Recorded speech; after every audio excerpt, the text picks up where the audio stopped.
Voltando de uma viagem, notei um cavalheiro no outro lado do corredor do avião, que parecia estar brincando com o relógio fazia já algum tempo. Levantei-me, passei perto de sua poltrona e vi que ele brincava com o videogame do relógio. Isto me levou a pensar enquanto voltava à minha poltrona. Vivemos hoje na era das maiores transformações da história. A tecnologia desenvolveu-se tão rapidamente que é impossível predizer como será a vida no mundo nos próximos 10 anos. Na Coreia, podemos ver de imediato o que está acontecendo ao redor do mundo. Sociologicamente, o mundo está muito mais diferente do que se pode imaginar. Não somente nos Estados Unidos, mas em muitos outros países, as pessoas estão sendo classificadas por meros números. Isto tem causado uma despersonalização geral da sociedade. Os computadores realizam hoje muitos serviços que antes eram feitos por pessoas.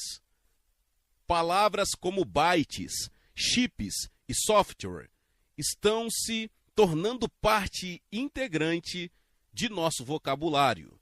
Por conseguinte, a desumanização da sociedade moderna tem produzido numerosos problemas que a Igreja tem de analisar. Alienação, solidão e depressão constituem sintomas comuns de nosso moderno estilo de vida. Para que possa crescer, a Igreja deve conhecer os problemas dos nossos tempos e indicar-lhes as respostas. De há muito, o medo vive conosco, nunca, porém, com a intensidade de hoje. Nossa capacidade de fazer o planeta desaparecer com um simples pressionar de um botão tem levado grande parte do mundo a viver com medo. Historicamente, sempre tivemos tragédias.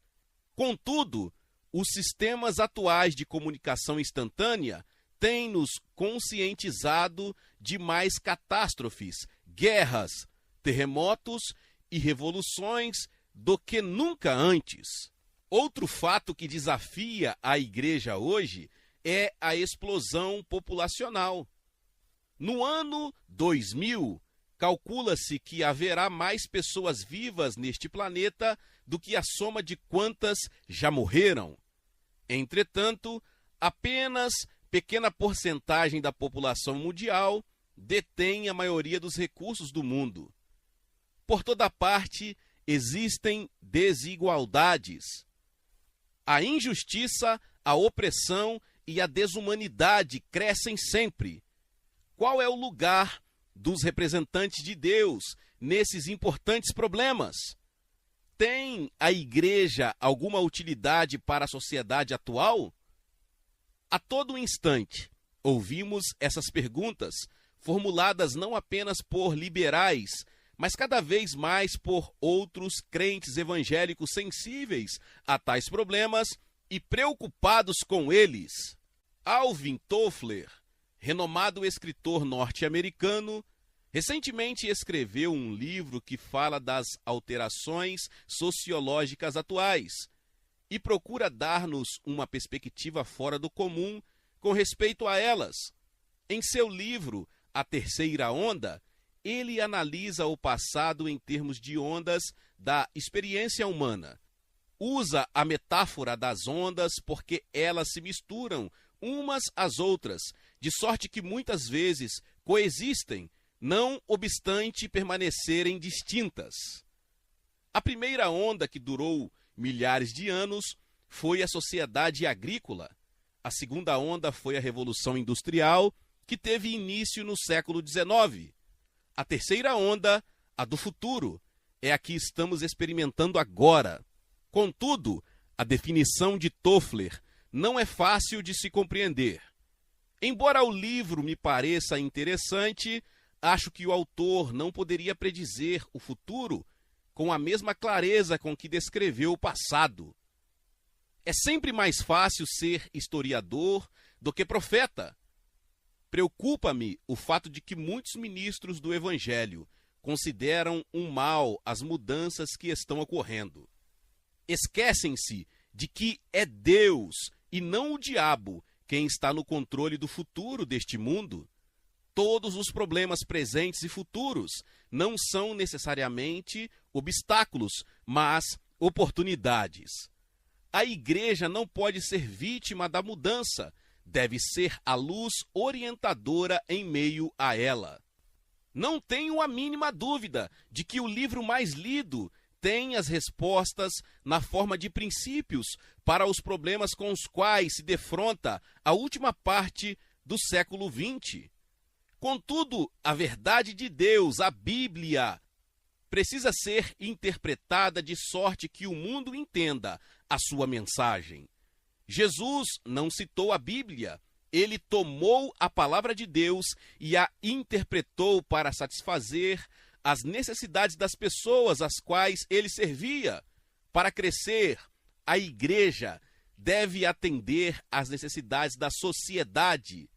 Ela tem de responder às indagações e curar as enfermidades espirituais e emocionais que infestam a todos.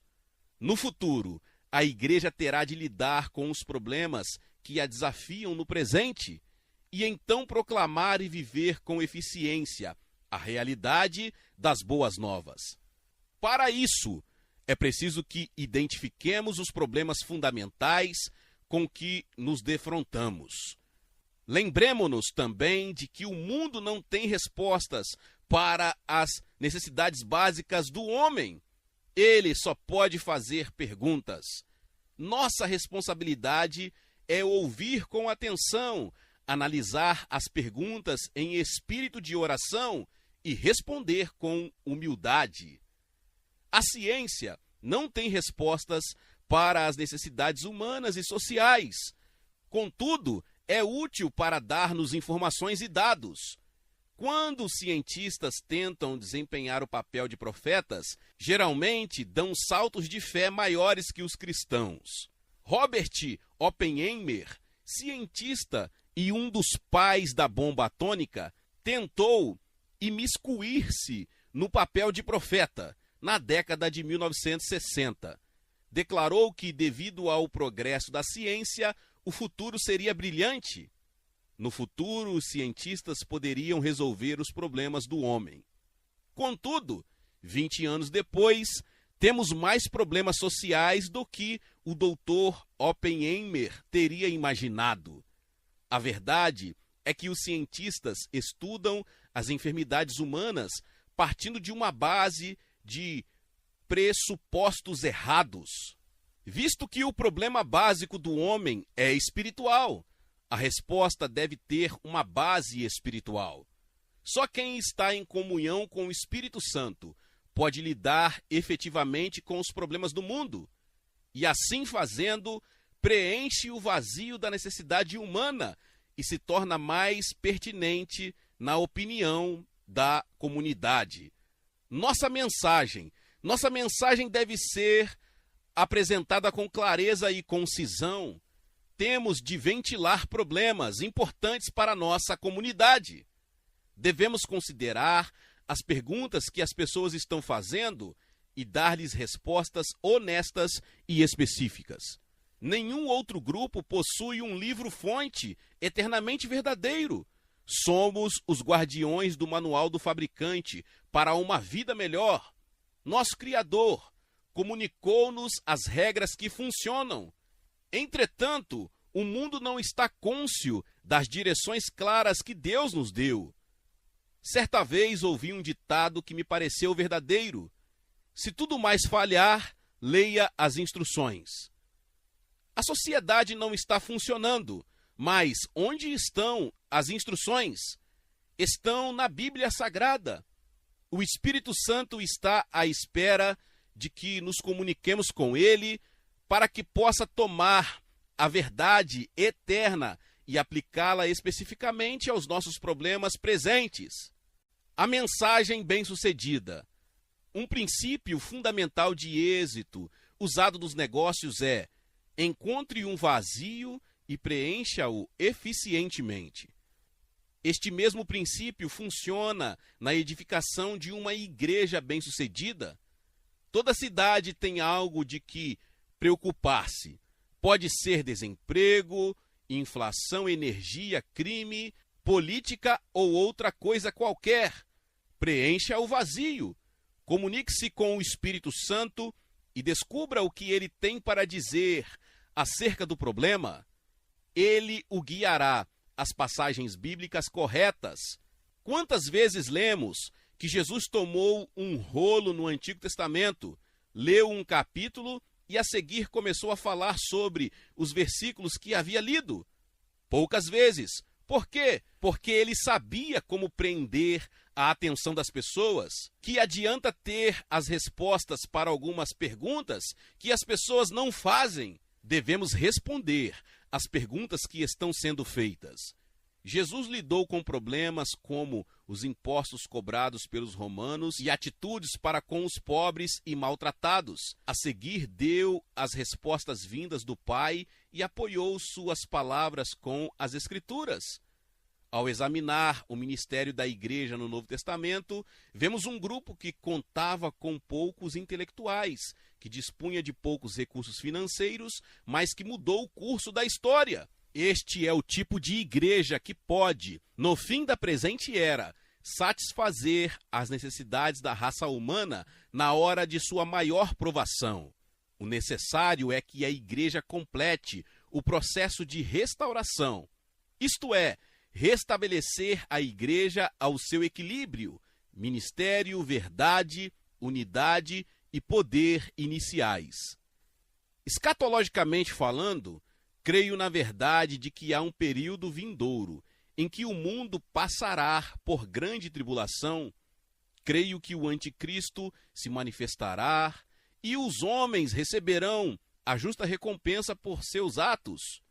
Mas creio também que a igreja será forte antes do fim da presente era e poderá realizar a ordem que Cristo deu de levar as boas novas a todas as nações. Sou, portanto, otimista quanto ao futuro da igreja. Poderemos usar os recursos que dispomos para pregar com eficiência a palavra à maior audiência em potencial já congregada na história do mundo? Ser-nos-á possível pregar a verdade no poder do Espírito Santo para que o resultado seja mais gente no céu do que no inferno? A resposta às duas perguntas deve ser positiva. Para atingir essas grandes metas, devemos ver completamente o processo de restauração. Que pretendo dizer por processo de restauração? Depois de tornar-se aceitável e dotada de poder, a igreja se corrompeu. Na história europeia, a resultante degeneração da igreja causou o que comumente se conhece como séculos de trevas, ou seja, a Idade Média. Ocorreu uma mudança quando Martinho Lutero redescobriu a doutrina da justificação pela fé e a trouxe de volta à igreja. O Espírito Santo serviu-se de João Wesley para mostrar outro aspecto do processo de reforma e restauração, acentuar a verdade da santificação e da santidade. O Espírito Santo e seus dons foram trazidos de volta à igreja no começo do primeiro século, de uma forma nova. Agora estamos vendo a restauração da igreja local e seu crescimento como parte integrante do processo de restauração. Hoje, os pastores estão redescobrindo que sua principal função é preparar os novos convertidos para o serviço ou para o ministério. Estão estabelecendo o ministério de casa em casa bem, como o do templo. Crendo na renovação e planejando para ela, estão fazendo os preparativos para o maior avivamento da história do mundo. Eu quero compartilhar com vocês 5 áreas. Há pelo menos 5 áreas que creio devemos ver restauradas na igreja em um futuro muito próximo. Em primeiro lugar, equilíbrio entre razão e espiritualidade. Os homens são naturalmente atraídos para duas áreas diferentes de entendimento, a mística e a racional. Um neurocirurgião disse-me certa vez que as partes do cérebro que controlam a emoção e a razão operam diferentemente em todos nós. Portanto, somos atraídos para o aspecto místico do cristianismo, ou o que chamo de espiritual e racional. Esta dicotomia de percepção existe desde os tempos de Platão e de Aristóteles. Entretanto, na Igreja do Novo Testamento, Paulo apresentou a doutrina básica da fé, enquanto João apresentou o relacionamento experimental com Cristo. Houve um equilíbrio de teologia e experiência. Calvino, embora muitíssimo influenciado pelo conceito agostiniano da graça, dependeu fortemente da razão para desenvolver sua teologia. Sua razão, porém, foi usada dentro da estrutura bíblica. Ele influenciou e, por sua vez, mudou totalmente a sociedade da sua época mediante o ensino contínuo da palavra de Deus, mas deu pouca ênfase ao aspecto experimental do cristianismo. Não obstante os ensinos de Martinho Lutero serem ortodoxos, muitas vezes ele se referia às suas experiências espirituais. Os cristãos evangélicos da era presente enfrentam a mesma opção com referência à fé. Contudo, o que a comunidade crente está tendo é um equilíbrio adequado entre a razão e a experiência. Nós, na Igreja Central do Evangelho Pleno, esforçamo-nos por alcançar uma síntese adequada entre experiência e teologia. Nos últimos 15 anos, tenho visto a importância de ambas. Oriundo de um ambiente pentecostal, tive forte influência de um cristianismo experimental, o que fez que a realidade da presença divina se tornasse significativa não só para a minha mente, mas também para o meu coração. Mas tenho observado que muitos que confiam demais na experiência tendem para a instabilidade em seu andar cristão. O motivo é que a experiência não é uma constante. Ela se baseia na emoção, que, do ponto de vista moral, é neutra. Em outras palavras, a emoção não é boa nem má. É um fenômeno da vida que, dependendo dos estímulos, pode ser a base de grande dor ou de grande prazer. A Igreja não teve origem como resultado de preleções teológicas. Começou como resultado de uma intervenção divina que resultou em elevação emocional. Mas a Igreja cresceu em virtude do ensino contínuo dos apóstolos e da aplicação prática desse ensino na comunhão diária e na oração dos novos santos.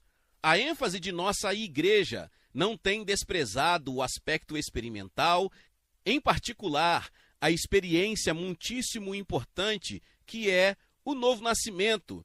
Temos ensinado nosso povo a viver e a testemunhar. Nossos cultos são de tal natureza que ninguém que entre na igreja pela primeira vez se sinta fora de lugar. Temos preocupado manter equilíbrio entre ensino vigoroso e experiência.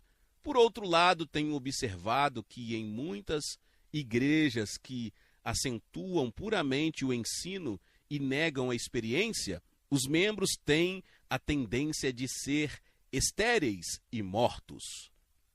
A oração, o principal ingrediente do reavivamento, não é encarecida com o fervor mencionado nas Escrituras. Há necessidade de que as pessoas se libertem do temor, do desconhecido e confiem em que o Espírito Santo não trará confusão e sim paz. Tive recentemente o prazer de visitar a primeira Igreja Batista de Van Nuys, na Califórnia. Durante algumas semanas, o pastor Jess Moody ministrou ensino sobre louvor e adoração. Embora a igreja não seja carismática, Os membros cantavam e cultuavam a Deus de uma maneira tão entusiástica que a gente pensava estar num culto pentecostal. O Dr. Moody, homem erudito, com longa e fiel reputação na denominação batista, crê que as passagens bíblicas concernentes ao louvor e à adoração não podem ser eliminadas da Bíblia. Visto como as igrejas evangélicas creem nas Escrituras, o entusiasmo pertence a todos os evangélicos, pentecostais ou não. O vigoroso crescimento da igreja do Dr. Moody se deve não só ao sistema de grupos familiares, mas também a um culto de adoração animado e vibrante nos domingos. Espírito sem palavra causa fanatismo, palavra sem espírito causa estagnação. Um equilíbrio adequado de ambos causará crescimento dinâmico da igreja. Restauração do ministério. Um problema que vemos na igreja atual é a erosão da confiança do público em geral com relação a muitos que se encontram em posição de liderança eclesiástica. Os jornais atacam a ética e a credibilidade dos ministros religiosos com aparente impunidade. Muitos dos renomados líderes religiosos têm sido atacados de uma maneira incomum nesses últimos tempos, com relação à moral e negócios. Infelizmente, isto influencia a todos nós que estamos no ministério, conquanto grande parte daquilo que se diz contra os servos de Deus não tenha apoio nos fatos, Satanás tem utilizado este fogo de barragem para desacreditar a igreja em geral. O cinismo que se desenvolvido no público em geral não é novidade. Na Idade Média, a comunidade europeia mostrou atitude semelhante para com o clero, o que ajudou a motivar a reforma.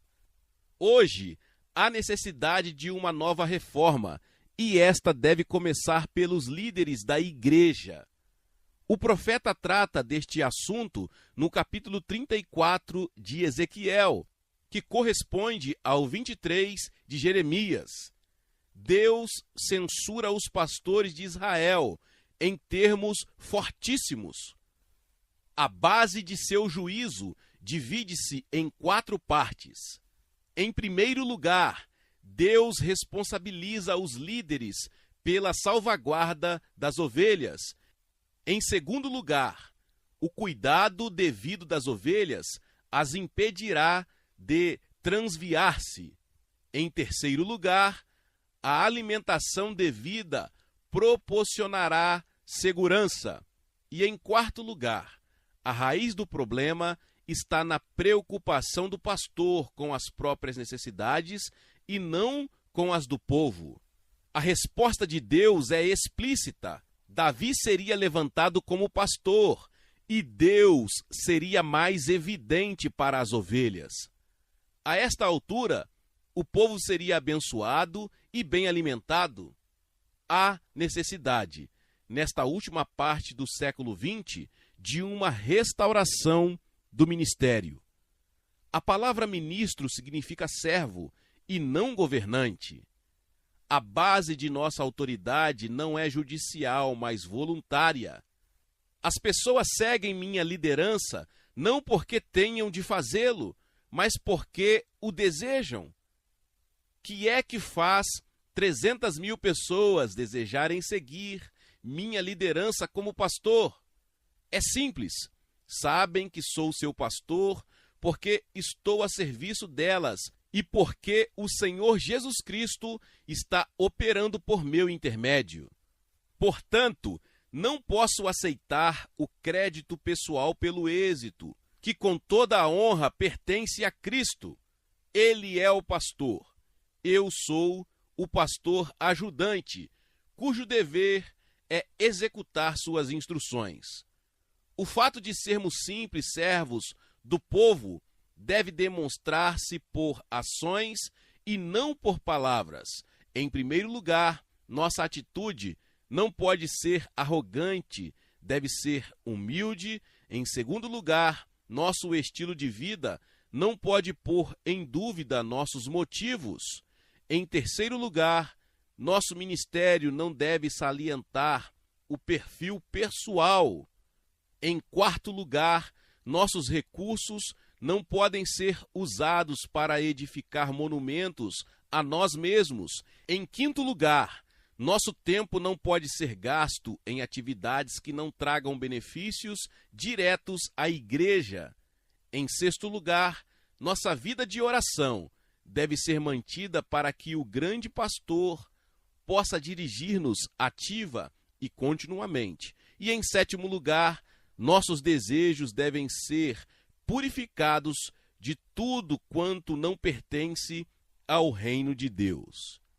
A observação dos 7 princípios arrolados que acabei de falar não nos livrará dos ataques de Satanás, mas impedirá ataques justificados. À medida que permanecemos fiéis a Cristo, a Ele cabe justificar-se. Não temos, portanto, de justificá-lo. Assim como o século XVI produziu um novo ministério que serviu de exemplo para outros, assim também vemos que se desenvolve um novo corpo de clérigos nestes últimos tempos. O desejo deles é para as ovelhas e não para si mesmos. Seu alvo é a edificação do reino de Deus e não seus próprios reinos. Sua fome é o Espírito Santo e não suas próprias ideias. Isto terá como causa uma nova credibilidade dentro de cada comunidade dos que estão sinceramente buscando a realidade que só Cristo pode oferecer. Portanto, sou otimista com relação ao futuro da igreja no final da presente era. Temos o exemplo da igreja primitiva, que não era perfeita, mas dotada de poder. Temos 2000 anos de história da igreja que podem ajudar-nos a não cometer os mesmos erros. E temos a promessa do primeiro milagre de Cristo, que Cristo reservou o melhor para o fim. Restauração da verdade. Para compreendermos a crescente importância do papel do serviço equilibrado que a igreja presta ao mundo, devemos entender para onde vai o homem no século XX. Andando por uma grande cidade do Ocidente, no ano passado, fui a um museu de arte. Conquanto geralmente eu esteja ocupado demais para ir a museus, fiquei curioso por descobrir o que os artistas estavam produzindo na década de 1980. Dirigi-me à seção chamada Arte Moderna, estudei o que mais me pareciam ser linhas irracionalmente pintadas na tela. Isto é arte? Perguntei a mim mesmo. Meu filho pequeno poderia pintar melhor do que isto? Continuei de mim para mim. Todavia, em vez de apenas bancar o crítico, enquanto voltava ao hotel, comecei a pensar sobre o que eu havia visto. É facílimo para os cristãos criticarem o mundo hoje e julgarem-no segundo nossos padrões. Se Deus nos concedeu a graça de viver, pensar e atuar como cristãos, por que somos tão prontos para julgar o mundo, se ele não é recipiente desta graça? Não! A responsabilidade do servo de Deus não é proferir sentença sobre o sistema mundial, mas trazer a verdade divina aos não regenerados de forma compreensível e amável. Não é difícil ver que o mundo, como outrora o conhecemos, mudou muito. Basta que giremos o botão sintonizador do rádio para que topemos com o que presentemente se chama o novo som. Se aguentarmos ouvir por alguns minutos, perceberemos que o que estamos ouvindo já não são melodias e harmonias, mas puro barulho. As regras que costumavam governar a composição musical foram sistematicamente quebradas pelo desejo de libertar-se delas. A linha que ressalta aquilo que está por trás da nova arte e música é um crescente senso de extremo cepticismo, não apenas quanto a Deus, mas cepticismo básico ao conceito da verdade. Em outras palavras, a desordem geral que se avoluma na maioria das áreas da expressão humana é um ataque à qualidade fundamental da própria ordem. Para que entendamos isto, precisamos compreender a relação que há entre verdade, ordem e regras. As regras existem para manter a ordem existe devido ao conceito humânico básico da verdade. No passado, a composição musical tinha ordem e significado. J.S. Bach compunha música com grande simetria. Havia começo e fim. As artes visuais também continham significado. As grandes obras-primas podiam ser apreciadas porque o observador entendia imediatamente o assunto da pintura. Também o pintor expunha o assunto de modo que deixava a pessoa emocionada por uma compreensão ou sentimento particular. Dessa forma, a pintura transmitia significado. Que foi que causou essa mudança dramática e intrigante? Que é que está impulsionando a contínua destruição da ordem em nossa sociedade? Na minha opinião, é um ataque à ordem provocado pelo cepticismo. Uma pessoa céptica é aquela que não crê na universalidade, na integridade e na objetividade da verdade. A verdade se torna, pois, uma realidade subjetiva. A afirmativa do céptico é: aquilo que é verdadeiro para você não é necessariamente verdadeiro para mim. Para o céptico, a verdade já não é universal, não tem sentido. Visto que a verdade, segundo o céptico, já não é significativa, ela perde a integridade. E pelo fato de já não ser objetiva, pode tornar-se pessoal e subjetiva.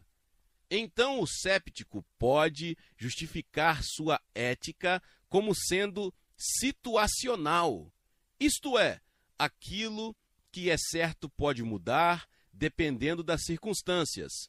Visto que artistas e compositores são os intérpretes óbvios da filosofia predominante da época, pintam e compõem hoje para convencer a sociedade atual da realidade e autenticidade de sua posição filosófica. No meu entender, esta nova posição do cepticismo não é nova. Pirro, antigo filósofo grego, foi o primeiro expoente desta filosofia de que temos conhecimento. Assim, entre os filósofos e os teólogos, esta posição é chamada de pirronismo. Qual é nossa resposta? Embora esta tendência não seja nova, o que é novo é a aceitação em larga escala que o cepticismo tem tido dentro da comunidade intelectual do Ocidente. Nós, no Oriente, estamos começando a ser influenciados por ela. Se julgarmos pela história recente, em futuro próximo a Igreja estará às voltas com o cepticismo numa escala muito mais ampla. Quando a verdade se torna relativa, deixa de existir. Quando digo isto é verdadeiro, não estou apenas dando uma opinião acerca de algo que naturalmente é subjetivo. Estou confiando numa realidade universal que dá substância àquela declaração. Isto significa que, sem exceção, essa afirmativa é sempre verdadeira. Embora alguns filósofos modernos aleguem que as declarações só podem ser universalmente verdadeiras na ciência exata da matemática, outros declaram que a experiência e a lógica podem ser também consideradas. Por exemplo, existem agora em 1983 mais de 300 mil membros em nossa igreja em Seul. Essa afirmativa é verdadeira, pode ser verificada, mas dentro de uma semana mudará. Portanto, não é universalmente verdadeira. A Terra é basicamente redonda e não plana. Esta declaração era verdadeira antes de Colombo navegar da Espanha para o Novo Mundo. É verdadeiramente hoje. E, a não ser que o globo seja destruído, será verdadeira no futuro. Que é que produziu este cepticismo? 2 grandes guerras na Europa em apenas 3 décadas causaram grande devastação. A devastação não foi apenas material e social, foi também intelectual. Nos séculos 17 e 18, a sociedade secular começou a descartar a fé no cristianismo.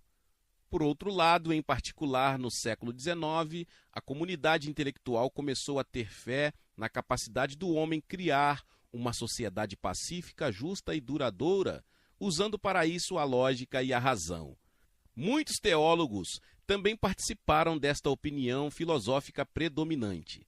Através da medicina, o homem venceria todas as enfermidades. Através da ciência, daria resposta a todos os mistérios do universo.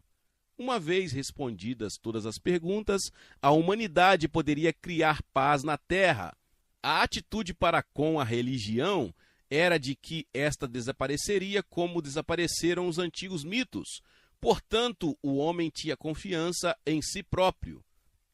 O Extremo Oriente estava muito mais estruturado em seu arcabouço sociológico. Confúcio ensinou um sistema de ética que permeou a maioria das sociedades orientais. Devido à nossa perene superpopulação, nós no Oriente tivemos de aprender a conviver uns com os outros. Portanto, adotamos um sistema que controlava nossas ações na vida da família, nos negócios e na política. O budismo era mais filosófico na Coreia e no Japão do que as religiões no Sudeste Asiático. Não obstante, a Segunda Guerra Mundial destruiu muitos de nossos hábitos e ideias. Os Estados Unidos eram o novo conquistador, não vieram ao Extremo Oriente para colonizar, como o haviam feito a Grã-Bretanha, Portugal e Espanha. Ajudaram-nos a reconstruir e procuraram transmitir-nos amor e liberdade e a democracia. Portanto, em nossa parte da Ásia, começamos a contar com os Estados Unidos para uma nova ordem social e intelectual. Aprendemos inglês, a fim de comunicarmos com o nosso grande irmão. Parece tratar-se de uma lição para a história moderna, que as ideias começam na Europa e levam diversos anos para cruzar o Oceano Atlântico.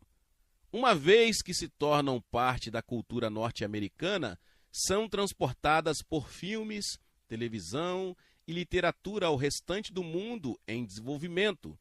Particularmente, após a Segunda Guerra Mundial, o cepticismo começou a crescer. O existencialismo secular, que não deve ser confundido com a teologia existencial de Kierkegaard, foi promovido por muitos filósofos como Heidegger, Sartre, Camus e Beckett, do continente europeu. Na Inglaterra, começou a deitar raízes outro ramo da filosofia. Bertrand Russell foi um dos expoentes de uma filosofia chamada análise linguística. A perda da fé na visão positiva do homem levou os existencialistas da Inglaterra e, mais tarde, os dos Estados Unidos a definir palavras.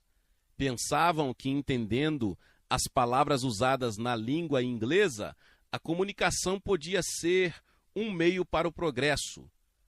A visão existencialista secular é a de existir para o momento. A universalidade e a objetividade abrigam passagem para o subjetivo. Nos anos 60, os Estados Unidos estavam às voltas com uma revolução social semelhante. Embora o cepticismo se localizasse principalmente nos maiores centros intelectuais do país, crescia em força. A Guerra do Vietnã foi o choque social que provocou a desordem produzida pelo cepticismo.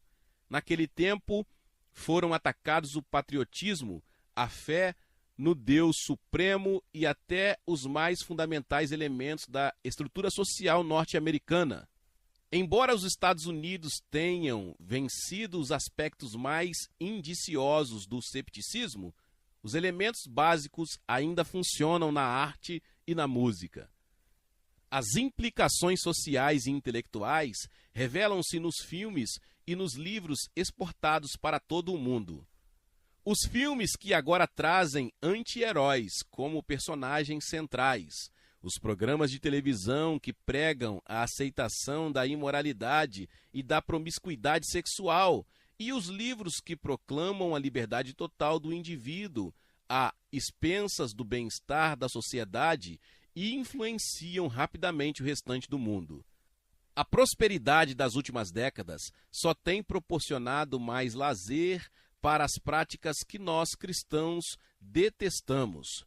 O uso ilícito de drogas, até por dirigentes públicos e empresariais, o crime e a pornografia como arte e a homossexualidade são apenas sintomas e não a causa dos problemas que a igreja local deve enfrentar no futuro.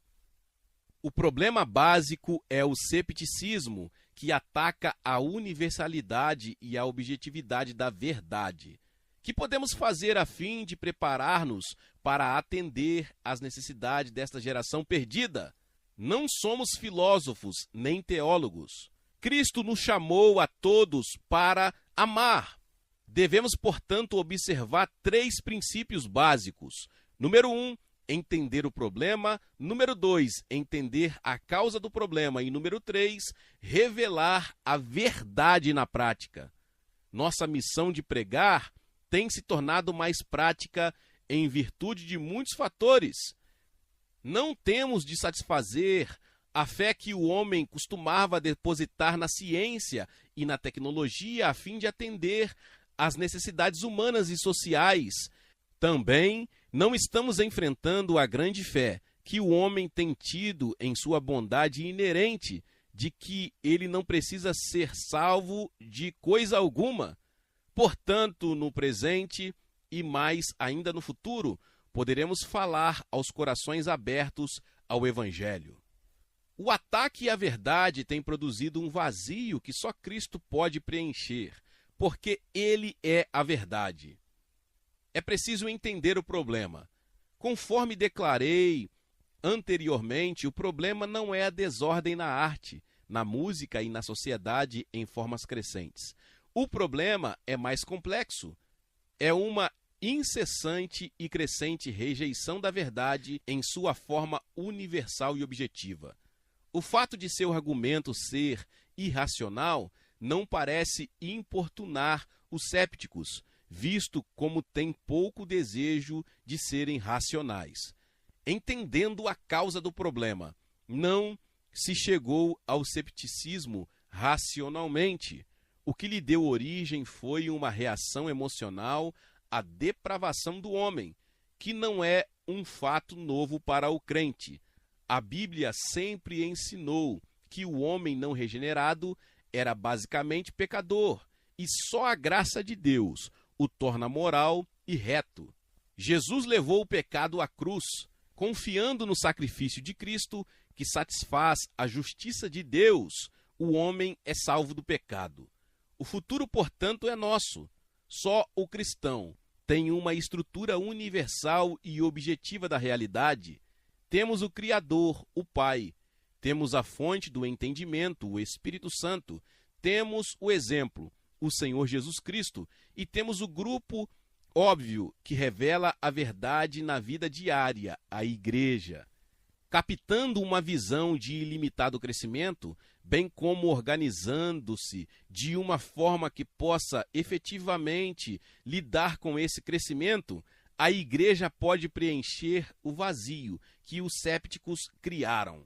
Todavia, A igreja não deve confiar apenas em sua capacidade de proclamar a verdade de uma forma clara e racional. Ela deve também proclamar a verdade no poder do Espírito Santo. Restauração do poder. Mas recebereis poder ao vir sobre vós o Espírito Santo, e ser-me-eis testemunha, tanto em Jerusalém como em toda a Judéia e Samaria, e até os confins da terra.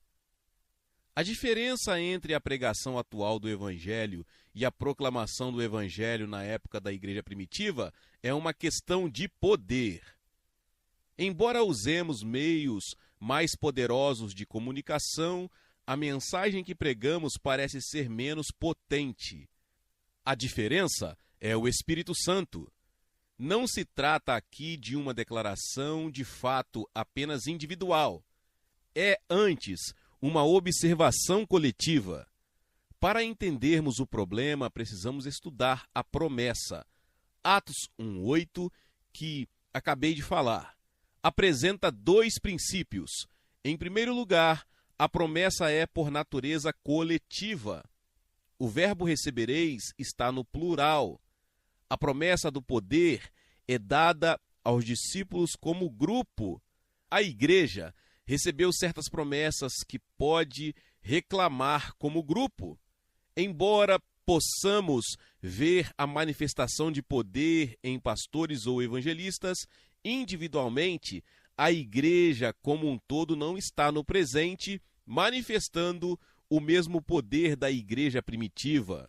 O desafio à igreja será aumentado pelas forças de Satanás inerentes ao secularismo, cepticismo, comunismo e materialismo. Em resposta, a igreja deve atuar com um novo poder coletivo e creio que o fará. Em segundo lugar, a promessa é certa. Jesus não disse, talvez recebais poder. Não. Ele foi categórico, recebereis poder. A certeza de Cristo no poder que a igreja manifestou após o Pentecoste não estava na capacidade, na coragem ou na vontade dos discípulos, mas na capacidade do Espírito Santo. O Espírito Santo podia tomar pessoas não dotadas e fazer com que os dons divinos fluíssem por seu intermédio. Podia tomar um apóstolo como Pedro, que numa só noite negou a Cristo 3 vezes, e fazê-lo erguer-se corajosamente diante de uma multidão de judeus procedentes de todo o Império Romano e potencialmente hostis. Revestido de coragem, Pedro proclamou o Evangelho de Jesus com grande clareza e poder.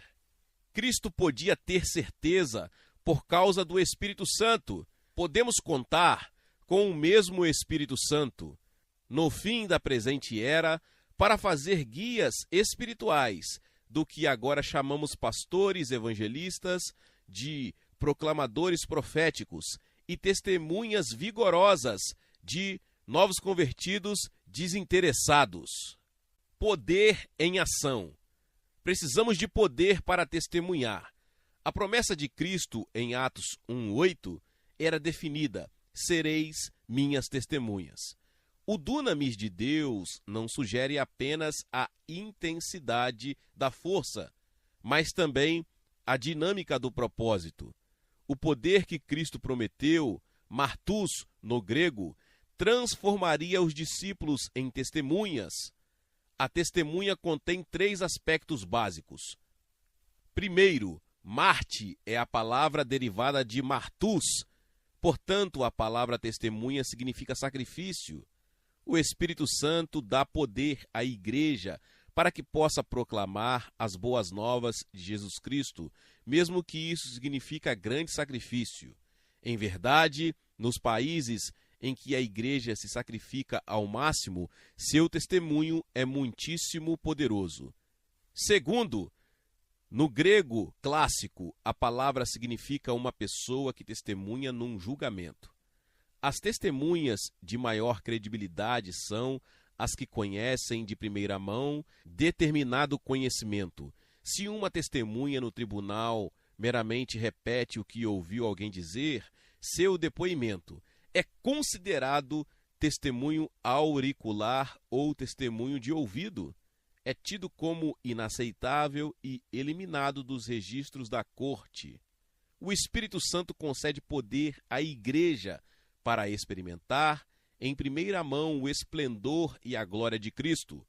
Com isso, ela pode proclamar as boas novas do senhorio de Cristo como testemunha ocular. Este testemunho é, a um tempo, seguro e crível. Em terceiro, a testemunha devia ser específica. Minhas testemunhas.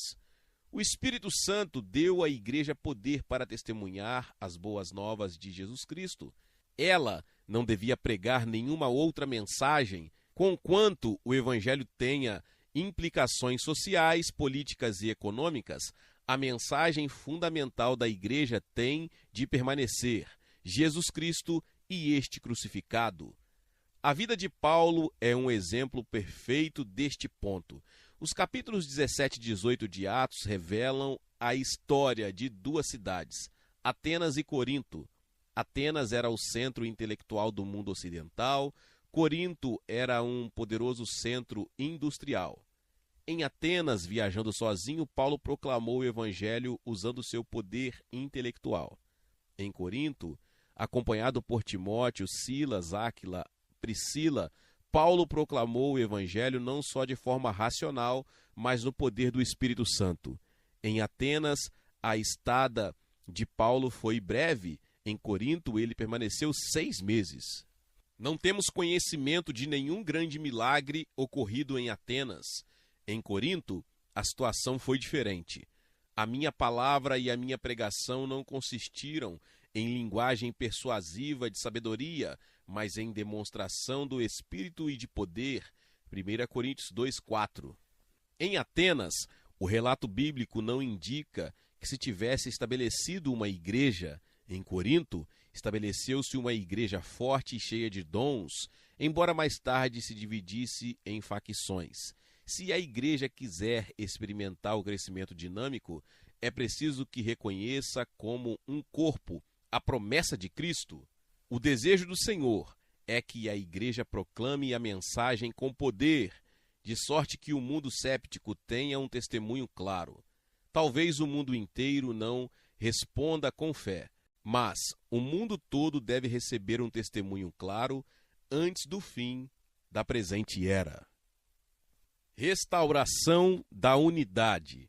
Durante muitos anos tem-se pregado, escrito e orado a respeito de João 17:24. Não obstante, o grande alvo da unidade cristã ainda está por atingir.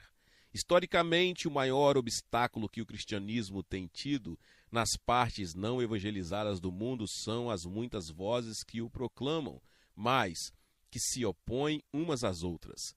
Antes que possamos vencer as forças que nos dividem, devemos entender quem somos em Cristo. Na carta aos Efésios, Paulo revela 20 fatores que representam a igreja em Cristo. O que se segue é um comentário de versículo por versículo de trechos escolhidos de Efésios. Número 1. Escolhidos. Não somos cristãos porque escolhemos a Cristo, mas sim porque Ele nos escolheu. Número 2. Santos. A intenção divina é que sejamos um povo santo, o que significa sermos separados para o serviço divino. Número 3. Irrepreensíveis. Por causa da cruz estamos livres de toda culpa diante de Deus. Número 4. Predestinados. Fomos predestinados a ser conforme a imagem de Cristo. Número 5. Favorecidos. Nossa união com Cristo levou-nos ao favor divino. 6. Herança de Cristo. Somos a herança que Cristo recebeu depois de morrer e ressuscitar dos mortos. 7. Preordenados. Deus quis que pertencêssemos a Cristo antes mesmo da criação do mundo. 8. Louvor. A intenção é que sejamos um louvor que traga glória ao Pai. 9. Selados. O Espírito Santo selou-nos com segurança. 10. propriedade de Deus. Já não somos de nós mesmos, mas fomos comprados por bom preço. Estamos sentados no trono de Cristo, muito acima de toda autoridade na era presente e na futura. 12. Seu corpo. Compomos a presença física de Cristo neste mundo. 13. Sua plenitude. Ele é ainda tão pleno neste mundo como somos plenos em sua igreja. 14. Vivos. Fomos criados com percepção espiritual. 15. Feitura dele, no grego poema. Somos obra-prima da sua criação para trazer glória ao grande Senhor. 16. Concidadãos. Somos agora concidadãos dos santos do Antigo Testamento do Israel de Deus. Temos plenos direitos e privilégios. 17. Membros da família de Deus. Estamos incluídos entre os parentes mais chegados de Deus. Somos aceitos como parte de sua família. 18. Seu santuário. Somos parte de sua habitação divina. 19. Co-herdeiros. Somos co-herdeiros com Cristo. Portanto, herdamos o que Cristo herdou. 20. Somos seu exército. Foi-nos dado armamento defensivo e ofensivo, com o qual podemos combater vitoriosamente a Satanás. Expus essas 7 posições que desfrutamos em Cristo porque devemos reavaliar o que somos a fim de vermos o que não somos. Examinando brevemente os títulos que recebemos em Efésios, podemos notar uma similaridade esplendorosa. Não alcançamos nenhuma das 20 condições por nossos próprios esforços. Elas nos foram dadas por Deus como resultado da obra de Cristo. Não podemos vir a ser aquilo que Deus já nos fez por sua graça. Por conseguinte, é evidente que nós, por nossa própria força, não podemos ser nada sem a graça de Deus. Isto é de suma importância ao examinarmos o assunto da unidade. Um princípio penetrante que tem orientado o meu ministério durante 25 anos é este: ache o rio da vontade de Deus, nade nele até a metade e deixe que a vontade divina o faça flutuar na direção de seu divino propósito. Creio ser isto que o autor da Epístola aos Hebreus tinha em mente quando fala de descansar. O descanso não é passivo, mas ativo. Contudo, não é atividade ou esforço de nossa parte, é a vontade de Deus operando em nós que alcança resultados duradouros. A unidade do Espírito Santo. Esforçando-vos diligentemente por perseverar a unidade do Espírito no vínculo da paz, Efésios 4:3. O problema da união que muitas igrejas têm tentado realizar é que seus esforços, conquanto nobres, são humanos. A igreja do Novo Testamento não se achava dividida em denominações rigidamente estruturadas. Ainda assim, as forças que causaram cismas denominacionais estavam operando. Uns seguiam a Paulo, outros a Apolo. Alguns favoreciam a adesão de Pedro e a lealdade judaica. Outros, porém, praticavam a liberdade de Timóteo. A diferença estava em que a igreja primitiva tinha um jeito de lidar com os conflitos e diferenças doutrinárias. Os conflitos podem não ter tido êxito em mudar as tendências naturais dos santos primitivos, mas conseguiram manter a unidade pelo espírito de comunicação e companheirismo. A ordem é que preservemos a unidade do corpo de Cristo. Efésios 4:3 possui 3 aspectos que precisam ser estudados aqui. Número 1, a unidade que devemos preservar é aquela produzida pelo Espírito Santo. O Espírito Santo é espírito de harmonia e não de discórdia. Toca todos os que estão em sincera comunhão com ele, visando a unidade. A unidade é uma atitude mental, não quer dizer que sempre estamos em comunhão ininterrupta com as demais partes da igreja, significa que estaremos numa atitude de cooperação. Número 2, devemos preservar a unidade. A palavra original, traduzida por preservar, deriva seu significado das ações de uma sentinela. Nossa atitude deve ser de vigilância, alertas. A sentinela não pode dormir enquanto em serviço. Paulo diz que devemos preservar a unidade, porque essa é a única coisa que Satanás pode sempre atacar com êxito. Destruindo a unidade, Satanás não precisa temer nossa força. Número 3. O que mantém a unidade é a paz. Tranquilidade é uma das mais difíceis atitudes que somos chamados a apresentar. Os cuidados deste mundo podem destruir com muita facilidade a nossa paz. Uma vez perturbada esta, já não nos mantemos vigilantes em preservar a unidade do Espírito Santo. Assim, é de suma importância conservar o coração em paz. A unidade da fé. O corpo de Cristo será finalmente considerado maduro quando a igreja chegar à unidade da fé.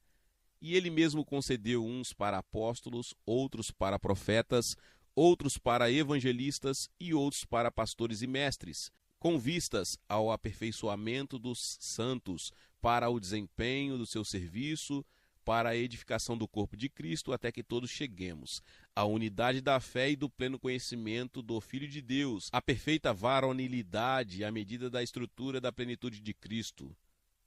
Conforme eu já disse, a finalidade do ministério é preparar os novos convertidos, mas a missão de treinamento deles só se completará quando nós, como Igreja Universal, chegarmos a uma compreensão mais completa de Cristo. Este alto e supremo alvo será alcançado quando chegarmos à unidade da fé. Os primeiros crentes estavam reunidos num local e eram unânimes em sua maneira de proceder.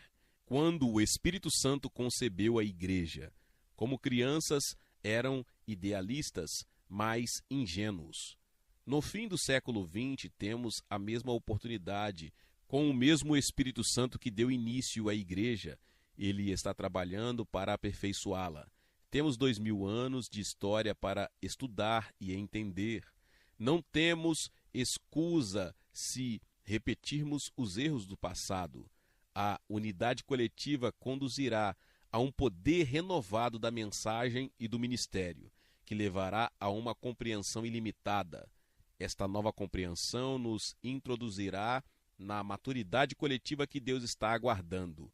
O futuro não será fácil, mas é possível que toda a expressão local de Cristo cresça, tanto espiritual como numericamente. O processo de restauração está funcionando. A restauração não é de origem humana, mas demanda preservação de nossa parte. O movimento de crescimento da igreja é parte integrante do processo de restauração. Pois, como podemos observar, os desafios do futuro devem ser enfrentados numa base de igreja por igreja. O crescimento cristão significativo é realizado individualmente em cada comunidade dotada de poder pelo Espírito Santo de Deus.